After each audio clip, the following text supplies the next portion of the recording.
Qu'est-ce qu'il veut comme apéritif, Claude? Qu'est-ce que tu prends comme apéro? Vous êtes où? On est là. Oh putain, je Non mais continue, mais qu'est-ce que tu veux comme apéro?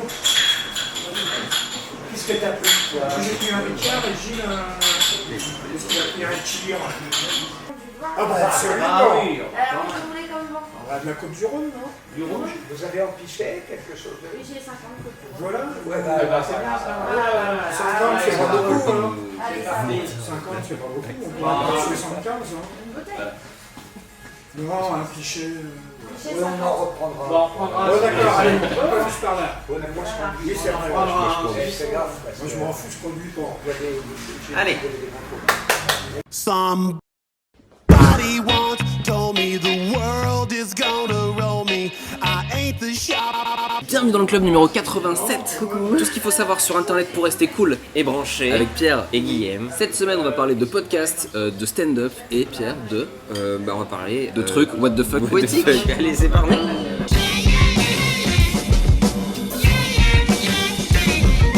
On l'a vu récemment dans le club officiel Cinematic Universe que certains protagonistes se plaignaient souvent d'être abreuvés d'images violentes, qu'on subissait sans cesse, qu'on était là de toutes ces violences, de cette passion, répulsion, de ces enfants qui crèvent sous les ponts. Pardon, je fais du 16. Mais je devais le dire. C'est pour ça qu'aujourd'hui, je vais te conter une histoire qui nous fera du bien, qui nous donne un peu de baume au cœur, avec cette histoire de Ibn Ali Miller, ce jeune héros d'Atlantic City qui, un beau jour, se promena et découvrit cette image-là.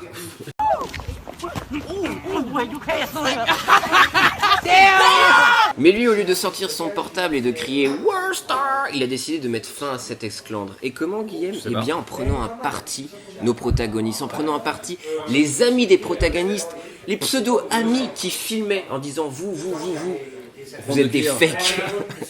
Look at your man right here. It's supposed to be your man. He died. He can't look. He can't even hold his ass. Look, let's go. Looking up. Listen, look. They all laughing, little bro. But you really upset. And you really upset. Il insista à Guillaume avec maestria en demandant même à nos deux rivaux de se serrer la main et de partir chacun de son côté comme des gens responsables.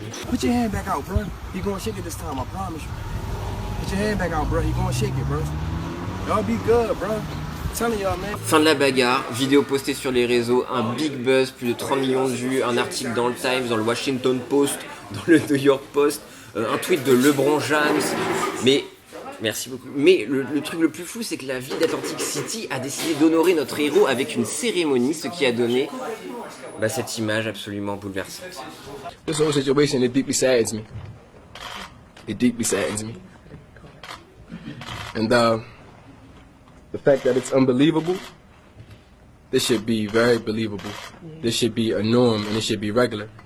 On retrouve donc notre héros très ému par cette cérémonie, mais surtout très attristé en fait qu'il soit considéré comme un héros alors que ça doit être tout simplement la norme. Exactement. En tout cas, c'est des images qui font chaud au cœur. Une autre image est donnée de l'homme musulman, là où Internet est focalisé sur autre chose, sur le contraire. On a pu le voir avec les attentats de Westminster. Bref, allez découvrir cette belle histoire avant qu'Internet ruine tout ça, avant que l'on découvre qu'il ait volé un barbecue dans son adolescence ou violé une licorne. C'est assez fort ce que fait Netflix avec le stand-up, le fait de rajouter des sous-titres, de le partager à l'international. Ça participe grandement au rayonnement de cette pratique partout dans le monde. Et maintenant, il n'y a plus d'excuses en France pour ne pas regarder autre chose que Kev Adams, si je peux me permettre. D'ailleurs, ils ont prévu même de passer le cap supérieur, puisqu'ils ont prévu de balancer un spectacle par semaine, toutes les semaines de 2017, avec des gros noms comme Seinfeld ou Sarah Silverman. When I was 14, I went out with my father's best friend. And yeah, that's embarrassing, you know, my father having a 14-year-old best friend. La semaine dernière, c'est Dave Chappelle, la légende, qui a sorti non pas un, mais 2 specials sur Netflix.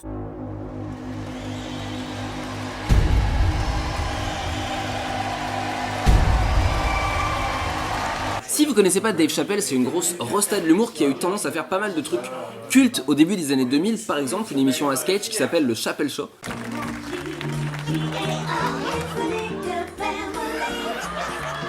2 spectacles hilarants. Have you ever had something happen that was so racist that you didn't even get mad? You were just like, God damn, that was racist. Et une block party légendaire où il a fait jouer les Fugees, Erykah Badu et Kanye West. I know what the Midwest is. Young and restless, we're restless. Might snatch your necklace. Et puis il a plus ou moins disparu pendant 10 ans, on savait pas ce qu'il faisait ni où il allait, des fois il revenait sur scène, parfois il faisait un peu des dramas en étant ivre, mais là il est bel et bien revenu. Et alors, c'est bien Guillaume? Bah, en fait on va dire qu'il est toujours fort, il est toujours performant, mais il a un peu vieilli. Du coup il y a quand même pas mal de sujets un peu problématiques où on sent qu'il est un peu dépassé par les trucs actuels, notamment des phases sur les gays, les trans ou les femmes où ça pique un peu on va dire. Ouais, du coup non, pas ouf. Alors petit problème de micro, mais Pierre me faisait remarquer que j'allais pas finir sur une note négative, et c'est vrai qu'avec mon ton jovial dont on me connaît, je disais mais non attendez, je veux parler d'un truc, et effectivement c'était un autre spectacle d'un mec qui écrivait pour le Chappelle Show qui s'appelle Neil Brennan, qui s'appelait Three Mics, et Pierre me faisait remarquer en essayant de faire le malin que c'était parce qu'il avait 3 micros, mais ouais. Someone came to me and was like, you can cure pediatric AIDS, but you're gonna have to do a ton of cocaine. I'd be like, let's help some kids, huh? Alors c'était un moment assez sympa qu'on a vécu tous les deux, parce qu'on échangeait comme ça autour de ce spectacle génial, parce que c'est 3 micros, un pour le stand-up, un pour des one-line, des blagues courtes, et le troisième pour dire des trucs un peu émouvants comme ça. Et c'est vrai que moi ça m'a touché, et là on voit bien que j'ai une petite larme qui coule le long de ma joue quand je parle de ce special, donc je ne saurais que trop vous le conseiller si vous l'avez pas déjà vu, et si vous l'avez déjà vu, bah tant mieux pour vous. Aujourd'hui, Guillaume, je vais l'avouer et je me dois de vous l'avouer, je vais être en retard, voire même pire, old. Car oui, récemment est rentré dans ma vie l'univers du podcast, avec bien évidemment les classicos comme Riviera Détente ou Comedy News Weekly, Bref Nécessaire, Studio 404 ou encore Floodcast, même si la présence d'Adrien Méniel me chagrine un peu. Mais aujourd'hui, je vais vous parler surtout de mon gros coup de cœur, le podcast que je saigne actuellement, c'est 2 heures de perdu. Pourquoi est-ce que je perds mon temps avec un branquignol dans ton genre, alors que je pourrais faire des choses beaucoup plus risquées? Comme ranger mes chaussettes, par exemple. 2 heures de perdu, c'est quoi, Guillaume? Eh bien, je vais te l'expliquer. C'est une bande de trublions composée de Julie, Sarah, Michael ou encore Antoine. Et cette bande de saltimbanques a décidé de nous faire des reviews de films. Un train, une gare, La Ciotat. Cette semaine, on a maté l'arrivée d'un train en gare de La Ciotat et on en parle tout de suite. Nous avons droit à une sélection de films, ma foi, très hétéroclite. Ça va par exemple d'un Indien dans la ville à Dancer in the Dark. Ah oui, quand même. Si, non, Catherine Deneuve se rencontre et elle est aveugle. Mais Catherine Deneuve, elle est toujours sur son dos aussi. Qu'est-ce qu'elle fait, Catherine Deneuve? Elle surveille en fait, elle fout rien, elle est pas sur sa machine quoi. Mais non, mais elle est assistante pour aveugles, c'est son métier. Elle est labrador. Alors, Et ça nous donne donc des reviews de films bien fun, même si parfois il y a un petit peu de mauvaise foi. Ah oui, bah ça c'est... Mais bon, après aussi, le problème c'est que certains souvenirs d'enfance prennent des sacrés coups dans la gueule. Mais l'intérêt de ce podcast, c'est que tu aies vu le film ou non, eh bien, soit tu peux redécouvrir des madeleines, ou des fois, bah, ça te donne l'envie d'avoir envie de découvrir ces films. Ok, trop bien, ta gueule. Harry Potter, c'est quand même un sale gosse, c'est-à-dire que tout le monde le prévient bien. Tout le monde le prévient bien. Si jamais tu fais du ballet pendant que la prof elle est pas là, t'es viré. C'est ça une rockstar, putain. Ouais, bah, c'est un putain de sale gosse. Bref, foncez, même si pour certains vous y êtes depuis bien longtemps, allez découvrir la mythologie de ce podcast, que ce soit avec les moignons de Sarah, ou encore les eaux stagnantes, ou encore l'idée de faire la chose. Et restez surtout jusqu'à la fin, car les reviews d'utilisateurs hallucinés, c'est gold. Comme je saurais pas trop définir la chaîne YouTube que je vais vous présenter, je pense, Pierre, que le plus simple, c'est de vous montrer directement un extrait. People are aggressive and compassionate. They're funny and do 9/11. Ah, I get it. Everyone you know is an animal. Bon, je sais pas si ça va vous aider vraiment, mais c'est déjà ça. En tout cas, la chaîne s'appelle Content Zone et elle poste des monologues absurdes sur des montages avec une esthétique très Tumblr, post, 2012 à esthétique chelou, quoi. Exactement. Et en fait, c'est des monologues absurdes, mais qui pourraient tout à fait exister. Par exemple, comme ce monologue de cette Desperate Housewife. I bought a choker necklace and listened to I got an undercut because the stylist told me I'd look hot. I look like someone who eats at a different restaurant for every single meal, including breakfast. Je sais que je vais jouer mon rôle de bobo gauchiste à merveille, Pierre, mais je trouve qu'il y a beaucoup de poésie dans ces montages. C'est pas juste du YouTube poop un peu bizarre, mais derrière cette couche de what the fuck, il y a une sensibilité, il y a une émotion, il y a un cœur qui bat, et c'est une de mes chaînes préférées de la semaine, c'est pour ça que j'en parle dans le club. He was a man and she was a woman.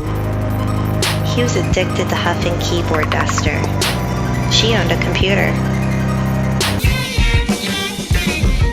Et voilà, voilà, le club numéro 87, Mais c'est non. terminé. Bah ouais, Pierre, vous pouvez nous retrouver la semaine prochaine, donc YouTube bientôt. Oui. Tous les liens sont dans la barre d'infos. N'hésitez pas à commenter, liker, partager. Partagez, désolé pour cet épisode un petit peu chaotique. Le Hein, mais c'est Snapchat. pas grave. Le Snapchat, on a toujours des t-shirts en vente. Ouais, le Tipeee. Et on Blind test mercredi. on sera au Cracks à Arlon, c'est entre la frontière entre la Belgique et le Luxembourg. On mettra toutes les infos dans la barre d'infos. Voilà. En attendant, bah, portez-vous bien. À bientôt. Et on se quitte avec le clip Level Up du titre Blur. Allez, ciao.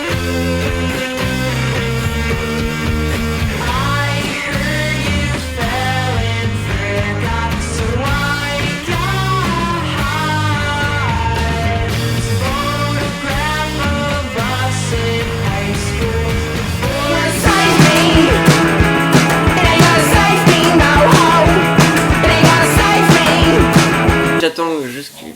T'inquiète, voilà.